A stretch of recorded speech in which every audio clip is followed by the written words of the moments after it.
Penjualan. Nah, untuk penjualan dengan memelihara entok jumbo, maka tidak ada kesulitan. Karena apa? Dagangan yang kita tawarkan barangnya bagus, otomatis daya tawarnya juga menarik. Belum lagi teman-teman nanti jual di online, di grup-grup Facebook, Instagram, grup-grup WA, seperti itu. Itu banyak lagi ya cara-cara itu untuk menjualnya. Jadi itulah mengapa saya mengambil keputusan untuk pelihara entok. Pertama, modalnya juga sedikit, entok jumbo. Kenapa saya tertarik dengan entok jumbo? Pertama, entoknya besar. Nah, kalau sudah besar, otomatis daya jualnya pun sangat menarik. Ini entok-entok Dragon Black.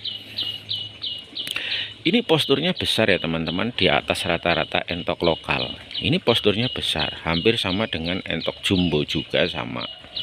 Berarti hanya 200 rupiah. 400 rupiah.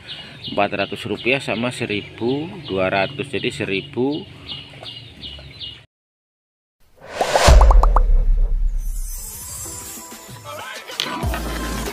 Assalamualaikum warahmatullahi wabarakatuh. Jumpa lagi bersama Kandang Java dan Java Flower Farm.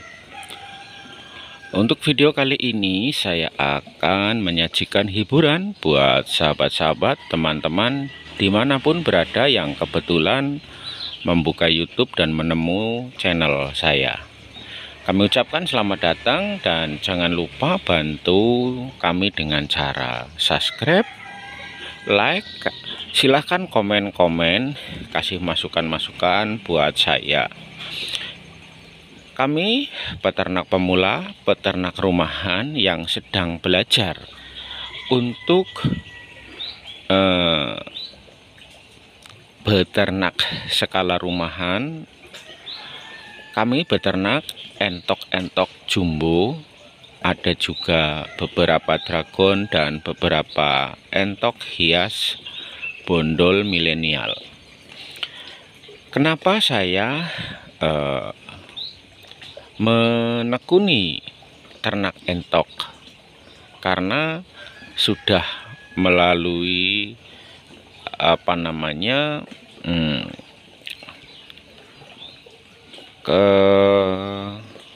keputusan lah seperti itu ya, karena segala sesuatu juga harus berdasarkan keputusan yang tepat. Saya sebagai pensiunan yang kebetulan tinggal di kampung, lahan saya alhamdulillah tidak luas, tapi ada. Modal saya tidak ada. Nah, disitulah penyebab saya menjadi bingung, saya mau usaha apa. Awalnya saya pelihara entok-entok lokal. Ya lumayan tumbuh berkembang, walaupun awalnya saya pelihara hanya 4 ekor. Tumbuh berkembang, namun seiring dengan berjalannya waktu, pengetahuan yang saya dapat, akhirnya saya Google, saya nonton YouTube, saya tertarik dengan entok jumbo. Kenapa saya tertarik dengan entok jumbo? Pertama, entoknya besar. Nah, kalau sudah besar, otomatis daya jualnya pun sangat menarik. Seperti itu ya teman-teman. Contoh seperti ini nih, entok-entok Dragon Black. Ini posturnya besar ya teman-teman, di atas rata-rata entok lokal. Ini posturnya besar, hampir sama dengan entok jumbo juga sama. Andai pun dijual pedaging, maka si konsumen akan senang karena ngelihat beratnya juga. Ini umur 4 bulan, bobotnya hampir 4 kilo nih. Tuh. Nah, seperti itu teman-teman. Itulah kenapa saya memilih ternak entok. Yang kedua, untuk pakan.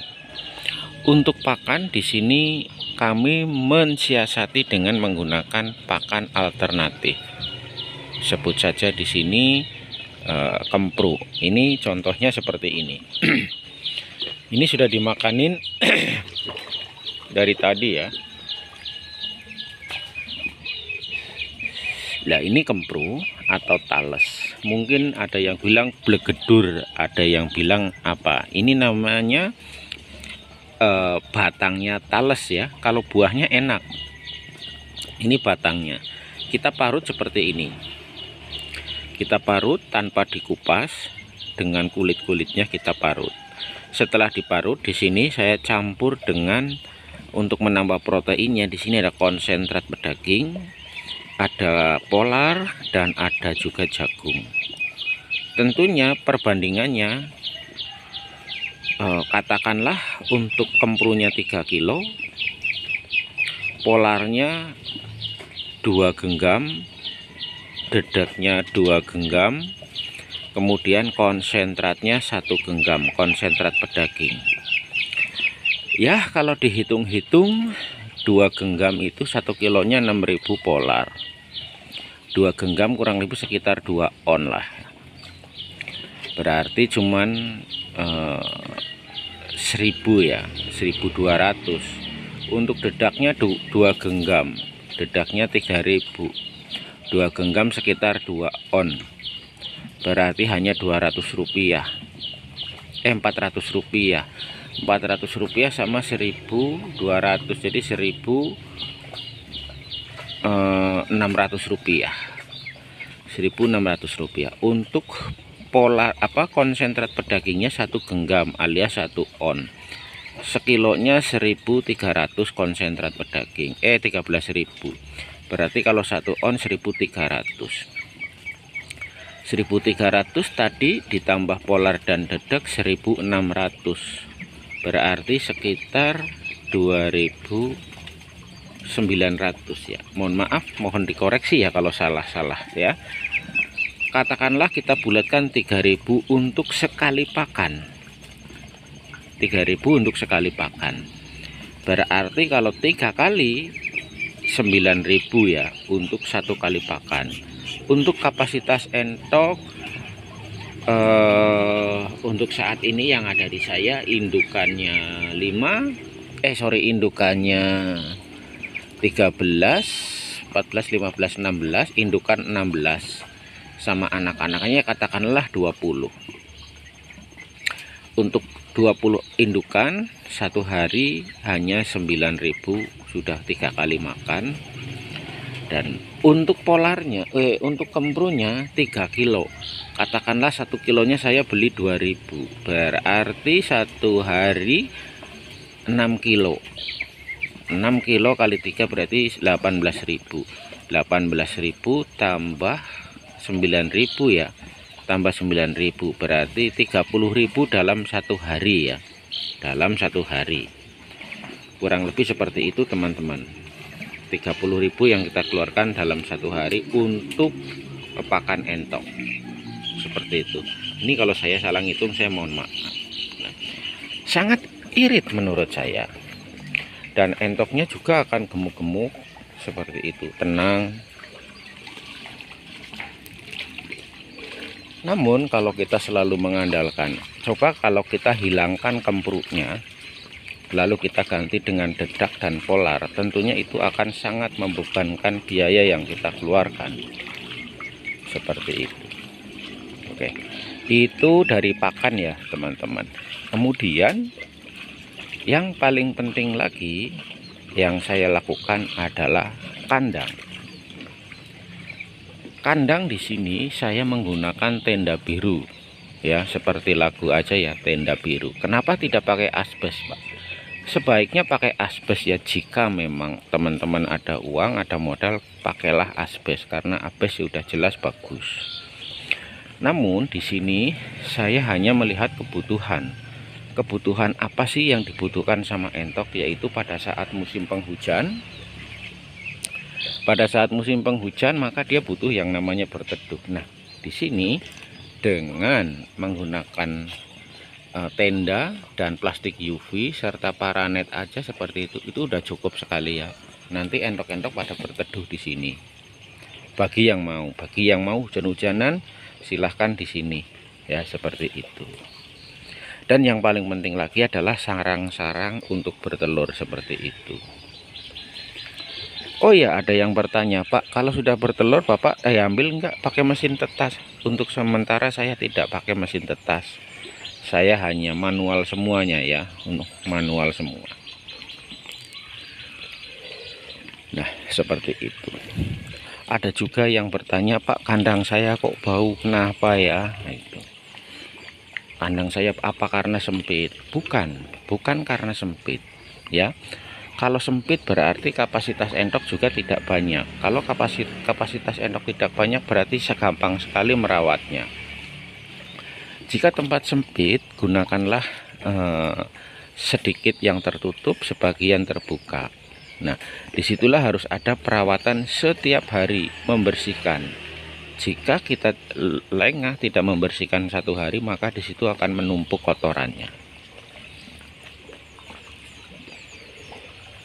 Untuk pemberian pakan usahakan jangan terlalu basah. Kalau basah nanti kotorannya pun basah.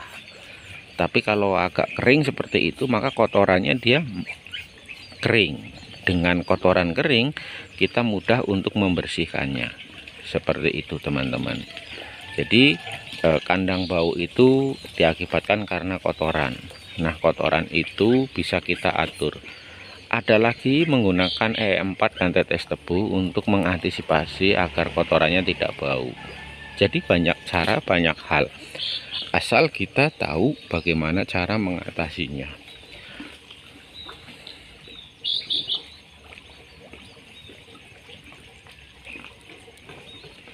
Seperti saya tinggal di dekat perumahan seperti ini. Nih sebelah saya juga rumah. Kalau saya tidak bisa memanajemen kandang, maka jelas saya akan mendapatkan komplainan seperti itu. Nah, pakan sudah, kandang sudah, tentunya penjualan. Nah, untuk penjualan dengan memelihara entok jumbo, maka tidak ada kesulitan. Karena apa? Dagangan yang kita tawarkan barangnya bagus, otomatis daya tawarnya juga menarik. Belum lagi teman-teman nanti jual di online, di grup-grup Facebook, Instagram, grup-grup WA, seperti itu. Itu banyak lagi ya cara-cara itu untuk menjualnya. Jadi itulah mengapa saya mengambil keputusan untuk pelihara entok. Pertama, modalnya juga sedikit, hasil produksinya juga lumayan. Seperti itu. Kita bisa jual meriknya atau mintiknya yang baru menetas supaya kita tidak kebebankan lagi biaya pur. Jika kita mau pembesaran juga tidak apa-apa, dibesarkan lagi dijual remaja-remaja. Tapi kalau saya tidak ya, begitu menetas langsung saya jual. Karena apa? Hitung-hitungannya saya lebih simpel dan praktis, tidak kena biaya pakan atau perawatan. Jadi kalau masalah penjualan sebenarnya bebas teman-teman, mau dibesarkan boleh, mau dijual minti juga boleh, itu semuanya sama saja. Oke, mungkin itu saja Java flower dan kandang Java. Semoga video ini bisa menambah wawasan, syukur-syukur bisa menginspirasi atau bisa memotivasi teman-teman yang sedang mau memulai usaha atau ya sekedar hiburan-hiburan yang menghasilkan. Seperti saya di saat usia saya yang sudah tua, saya bingung, namun kebutuhan harian kita masih perlu. Nah, disinilah alhamdulillah dengan saya beternak skala kecilan, skala rumahan saja, kalau di manajemen dengan bagus, alhamdulillah bisa untuk menutupi kebutuhan rumah tangga kita. Memang saya masih aktivitas di luar ya teman-teman. Kalau hanya mengandalkan ini saja ya jelas masih kurang. Namanya juga usaha sampingan atau sambilan. Seperti itu. Oke, kandang Java dan Java flower pamit undur diri. Mohon maaf apabila penyampaian kami kurang berkenan, baik tindakan maupun ucapan saya. Wabillahi taufik wal hidayah. Wassalamualaikum warahmatullahi wabarakatuh.